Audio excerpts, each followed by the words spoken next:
Weight loss ಮಾಡಬೇಕು, ಅದಕ್ಕೋಸ್ಕರ diet ಮಾಡಬೇಕು, ಆದರೆ ರುಚಿಯಲ್ಲಿ ಕಾಂಪ್ರಮೈಸ್ ಮಾಡ್ಕೊಳ್ಲಿಕ್ಕೆ ಆಗೋದಿಲ್ಲ ಅನ್ನೋರಿಗೆ ಈ ಒಂದು ಹೆಲ್ದಿ ರೆಸಿಪಿ ತುಂಬ ರುಚಿಯಾಗಿರುತ್ತೆ. ಇದನ್ನು ಹೇಗೆ ಮಾಡೋದು ಅಂತ ತೋರಿಸ್ತೀನಿ. ನಾನು Nisha, welcome to my YouTube ಚಾನಲ್ಗೆ ಫಸ್ಟ್ ಟೈಮ್ ಬಂದಿರೋ ಚಾನಲ್ನ ಸಬ್ಸ್ಕ್ರೈಬ್ ಮಾಡ್ಕೊಳ್ಳಿ. ಈ ಒಂದು ಹೆಲ್ದಿ ರೆಸಿಪಿ ಹೇಗಿತ್ತು ಅಂತ ಟ್ರೈ ಮಾಡಿ ನನಗೂ ಕೂಡ ತಿಳಿಸಿ. ಈ ಒಂದು ಹೆಲ್ದಿ ರೆಸಿಪಿಗೆ ಬೇಕಾಗಿರೋ ಇಂಗ್ರೀಡಿಯೆಂಟ್ ನೋಡೋಣ. ಈರುಳ್ಳಿನ ತುಂಬ ಸಣ್ಣದಾಗಿ ಹೆಚ್ಕೊಂಡಿದ್ದೀನಿ. ಕೊತ್ತಂಬರಿ ಸೊಪ್ಪು ಸ್ವಲ್ಪ, ಅದನ್ನು ಕೂಡ ಸಣ್ಣದಾಗಿ ಹೆಚ್ಕೊಂಡಿದ್ದೀನಿ. ಹಸಿಮೆಣಸು ಆಪ್ಷನಲ್ಲೂ ಹಾಕೋಬೋದು, ನಾನು ಹಾಕಿಲ್ಲ ಯಾಕಂದರೆ ಅಗಸ್ತ್ಯ ಕೂಡ ತಿಂತಾನೆ ಅಂತ. ಸೌತೆಕಾಯಿ ತುರಿದ್ಕೊಂಡಿದ್ದೀನಿ, ಹಾಗೆ ಕ್ಯಾರೆಟ್ ಕೂಡ ಎಲ್ಲ ನಾನು ಅರ್ಧ ಮಾತ್ರ ತಗೊಂಡಿದ್ದೀನಿ. ಅರ್ಧ ಸೌತೆಕಾಯಿ, ಅರ್ಧ ಕ್ಯಾರೆಟು, ಬಿಳಿ ಎಳ್ಳು ಒಂದು ಸಣ್ಣ ಸ್ಪೂನಲ್ಲಿ, 1 ಕಪ್ಪಷ್ಟು ಜೋಳದ ಹಿಟ್ಟು, 1/4 ಕಪ್ಪಷ್ಟು ಸೂಜಿ ರವೆ. ಸೊ ಇದಿಷ್ಟು ಇಂಗ್ರೀಡಿಯೆಂಟು. ಇದಕ್ಕೆ ನಾನು ಪಿಂಕ್ ಸಾಲ್ಟ್ ಹಾಕ್ತಾ ಇದ್ದೀನಿ, ರುಚಿಗೆ ನೋಡಿ ಹಾಕ್ಕೊಳ್ಳಿ. ವೈಟ್ ಸಾಲ್ಟ್ ಕೂಡ ಯೂಸ್ ಮಾಡ್ಬೋದು. 1 ಪಿಂಚ್ ಹಳದಿ ಪುಡಿ, ಹಾಗೆ ಸ್ವಲ್ಪ ಕಾಳುಮೆಣಸಿನ ಪುಡಿ. ನೀರನ್ನು ನೋಡಿಕೊಂಡು ಹಾಕ್ಕೊಳ್ಳಿ. ಒಂದು ಅರ್ಧ ಕಪ್ಪಷ್ಟು ಹಾಕಿ ನಾನು ಮಿಕ್ಸ್ ಮಾಡ್ಕೊಳ್ತಾ ಇದ್ದೀನಿ.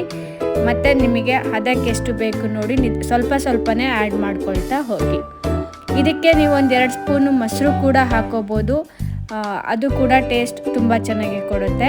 ಇದಿಷ್ಟನ್ನು ಚೆನ್ನಾಗಿ ಮಿಕ್ಸ್ ಮಾಡ್ಕೊಂಡ್ಮೇಲೆ 5-10 ನಿಮಿಷ ಇದನ್ನು ಸೆಟ್ ಆಗಲಿಕ್ಕೆ ಬಿಟ್ಟರೆ ಸಾಕು.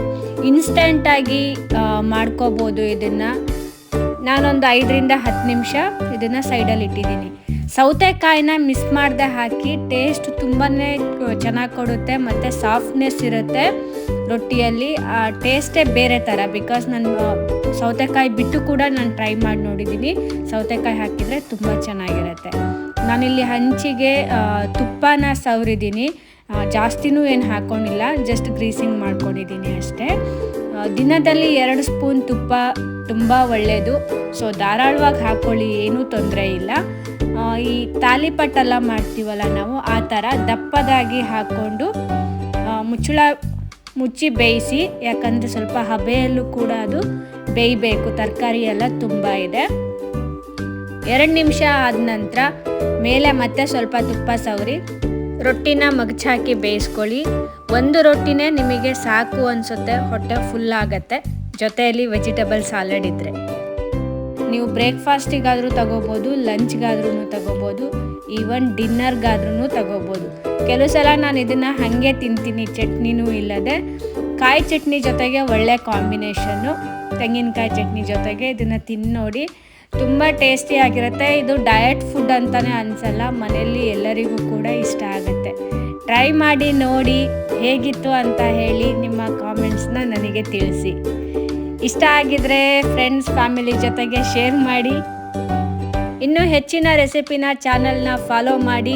ಮುಂದಿನ ದಿನಗಳಲ್ಲಿ ಇನ್ನೂ ಹೆಲ್ದಿ ರೆಸಿಪಿಗಳನ್ನು ತೊಗೊಂಡು ಬರ್ತಾ ಇರ್ತೀನಿ ವೆಯ್ಟ್ ಲಾಸಿಗೋಸ್ಕರ. ಸೊ ಬಿಕಾಸ್ ನಾನು ಕೂಡ ಅದೇ ಜರ್ನಿಯಲ್ಲಿದ್ದೀನಿ. ಯಾವಾಗಲೂ ನನ್ನ ಪ್ರಯತ್ನ ಇರುತ್ತೆ ಒಂದು ಹೆಲ್ದಿ ಈಟಿಂಗ್ ಬಗ್ಗೆ.